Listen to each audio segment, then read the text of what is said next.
In Congress, July 4th, 1776, the unanimous declaration of the 13 United States of America, when in the course of human events it becomes necessary for one people to dissolve the political bands which have connected them with another, and to assume among the powers of the earth the separate and equal station to which the laws of nature and of nature's God entitle them. A decent respect to the opinions of mankind requires that they should declare the causes which impel them to the separation. We hold these truths to be self-evident, that all men are created equal, that they are endowed by their Creator with certain unalienable rights, that among these are life, liberty, and the pursuit of happiness. That to secure these rights, governments are instituted among men, deriving their just powers from the consent of the governed, that whenever any form of government becomes destructive of these ends, it is the right of the people to alter or to abolish it, and to institute new government, laying its foundation on such principles and organizing its powers in such form as to them shall seem most likely to affect their safety and happiness. Prudence indeed will dictate that governments long established should not be changed for light and transient causes, and accordingly all experience hath shown that mankind are more disposed to suffer while evils are sufferable than to right themselves by abolishing the forms to which they are accustomed. But when a long train of abuses and usurpations, pursuing invariably the same object, evinces a design to reduce them under absolute despotism, it is their right, it is their duty, to throw off such government and to provide new guards for their future security. Such has been the patient sufferance of these colonies, and such is now the necessity which constrains them to alter their former systems of government. The history of the present King of Great Britain is a history of repeated injuries and usurpations, all having in direct object the establishment of an absolute tyranny over these states. To prove this, let facts be submitted to a candid world.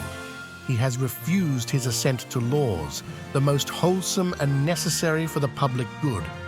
He has forbidden his governors to pass laws of immediate and pressing importance, unless suspended in their operation till his assent should be obtained, and when so suspended, he has utterly neglected to attend to them. He has refused to pass other laws for the accommodation of large districts of people, unless those people would relinquish the right of representation in the legislature, a right inestimable to them and formidable to tyrants only. He has called together legislative bodies at places unusual, uncomfortable, and distant from the depository of their public records, for the sole purpose of fatiguing them into compliance with his measures. He has dissolved representative houses repeatedly for opposing with manly firmness his invasions on the rights of the people. He has refused for a long time, after such dissolutions, to cause others to be elected, whereby the legislative powers, incapable of annihilation, have returned to the people at large for their exercise, the state remaining in the meantime exposed to all the dangers of invasion from without and convulsions within. He has endeavored to prevent the population of these states, for that purpose obstructing the laws for naturalization of foreigners, refusing to pass others to encourage their migrations hither, and raising the conditions of new appropriations of lands. He has obstructed the administration of justice by refusing his assent to laws for establishing judiciary powers.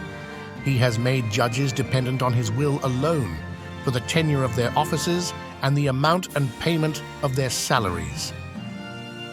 He has erected a multitude of new offices and sent hither swarms of officers to harass our people and eat out their substance. He has kept among us, in times of peace, standing armies without the consent of our legislatures. He has affected to render the military independent of and superior to the civil power.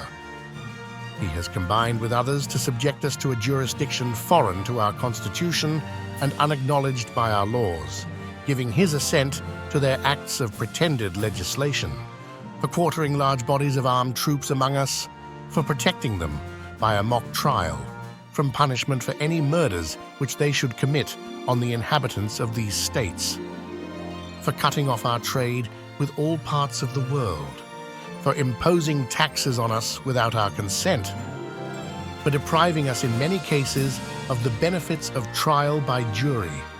for transporting us beyond seas to be tried for pretended offences,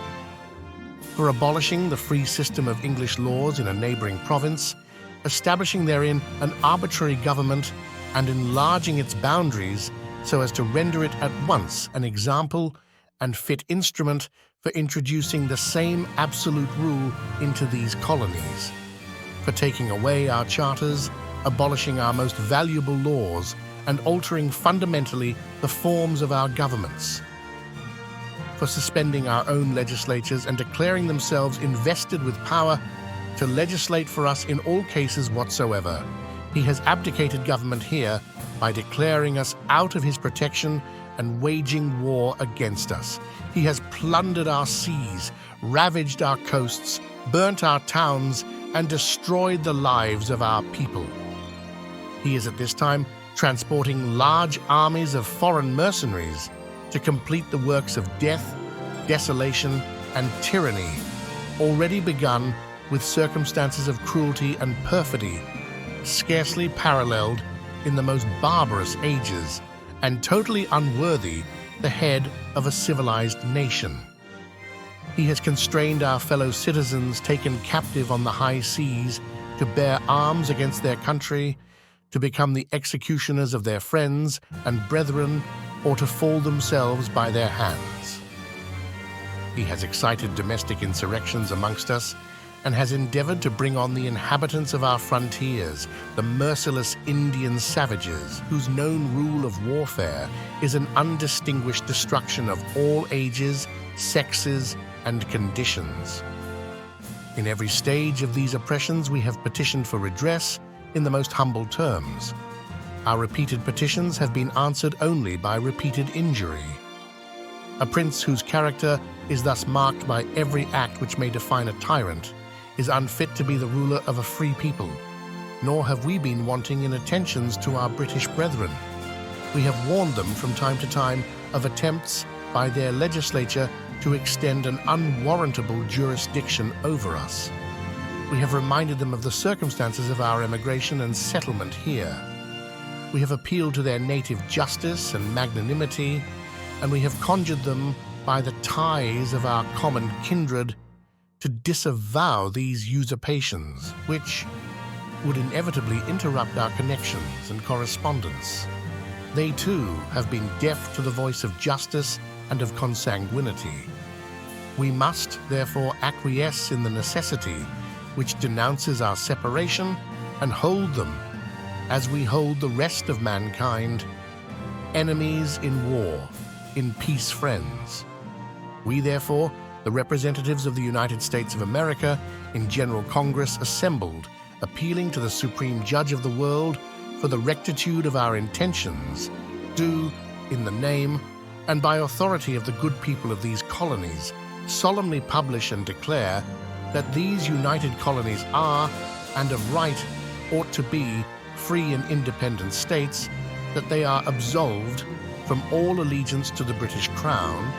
and that all political connection between them and the state of Great Britain is and ought to be totally dissolved, and that, as free and independent states, they have full power to levy war, conclude peace, contract alliances, establish commerce, and to do all other acts and things which independent states may of right do. And for the support of this declaration, with a firm reliance on the protection of divine providence, we mutually pledge to each other our lives, our fortunes, and our sacred honor.